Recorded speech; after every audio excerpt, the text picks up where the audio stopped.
ধরুন আপনার বউ আপনাকে ছেড়ে বাপের বাড়ি চলে গেছে, দীর্ঘদিন ধরে তিনি আর আসছেন না, টুকটাক কথাবার্তা হলেও সেইভাবে কোনো আন্ডারস্ট্যান্ডিং নেই, আর আপনার মনে হচ্ছে না যে এ সহজে আসবে বলে। তো এই ক্ষেত্রে আপনি কি করতে পারেন? মানে আপনাদের ডিভোর্স হচ্ছে না, বউ আসছেও না, সে বাপের বাড়িতেই পড়েছে বা অন্য কোথাও গিয়ে থাকছে, তখন আপনি কোর্টে গিয়ে রেস্টিটিউশন অফ কনজুগাল রাইটস এর মামলা করতে পারেন।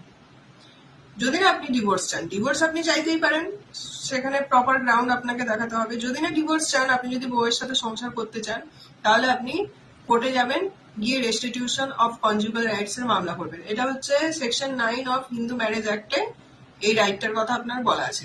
আপনি পিটিশনে লিখবেন যে আপনার কি কি অসুবিধা হচ্ছে, সেগুলো দেখে জজ সাহেব আপনার বউকে অর্ডার দিতে পারে যে আপনি এসে আপনার বরের সাথে ঘর সংসার করুন।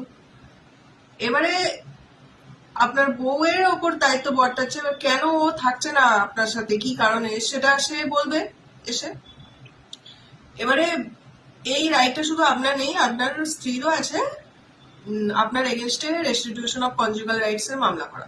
যদি আপনি মানে ঘরে না থাকেন, আপনি দীর্ঘদিন ধরে কাজের সূত্রে বাইরে পড়ে আছেন, সেটা আপনার স্ত্রীর সাথে আন্ডারস্ট্যান্ডিং থাকলে সেটা কোনো ব্যাপার না। অনেকেরই অনেক কাজ হয়, যারা মিলিটারি আর্মিতে থাকে তারা তো দীর্ঘদিন ধরে থাকে, সেটা আলাদা ব্যাপার। কিন্তু আপনি ইচ্ছাকৃত ভাবে আপনি বউয়ের সাথে ঘর সংসার করছেন না, বাইরে পড়ে আছেন, এবং তার সাথে কোনো রকম সম্পর্ক আপনার মানে সহবাস হচ্ছে না, তো সেক্ষেত্রে আপনার স্ত্রীও আপনার এগেনস্টে মানে রেস্টিটিউশন অফ কনজুগাল রাইটস এর মামলা করতে পারে।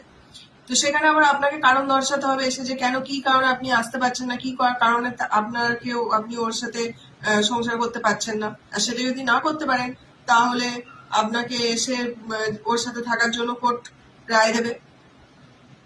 ডিভোর্সের ব্যাপারটা আলাদা, কিন্তু আমি বলছি ধরুন আপনি বা আপনার স্ত্রী দুজনেই সংসার করতে চাইছেন, কেউ ডিভোর্স দিতে চাইছে না, সেখানে আপনি রেস্টিটিউশন অফ কনজুগাল রাইটস এর মামলা করতে পারেন। আর যদি ভেবে নেন যে থাকবোই না, তো সে তো ডিভোর্সের গ্রাউন্ড আলাদা আছে, ডিভোর্সের কথা তখন চিন্তা ভাবনা করা যাবে।